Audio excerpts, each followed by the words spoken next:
Welcome na naman sa aking panibagong buhay! To those who don't know me, my name is Jessa and I'm a mom of 3.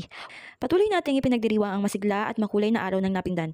At kasama rito ang isa sa pinakaabangang bahagi ng selebrasyon, ang bangketo sa araw ng Napindan. Sa loob ng ilang gabi, naging tambayan natin ang bangketo, isang lugar kung saan sama-sama tayo nag-food trip, nagkwentuhan at sumuporta sa ating mga lokal na negosyo. Maraming salamat sa lahat ng dumayo, pumila at tumangkilik sa bawat stall na nagbigay lasa at tigaya sa ating komunidad. At syempre, hindi matatapos ang bangketo kung hindi natin babanggitin ang mga paborito ng marami.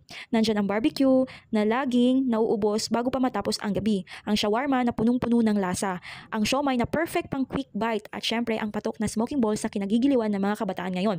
Hindi lang masarap kundi nakakatuwa pang kainin.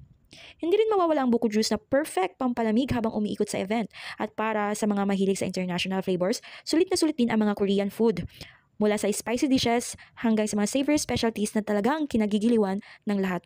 At ngayon, isang mahalagang paalala. Last day na po ng bangketo ngayong Friday. Kaya kung hindi nyo pa natitikman ang barbecue, shawarma, siomai, smoking balls, buko juice at Korean food, ngayon na ang tamang pagkakataon. At kung nagustuhan ninyo at gusto mo pang bumalik for another round, tara na't samahan nyo kami. Huwag palampasin ang huling gabi ng kainan, tawanan at masayang samahan kasama ang pamilya, kaibigan at buong komunidad. Kita-kits sa final night ng bangketo sa araw ng Napindan ngayong Friday!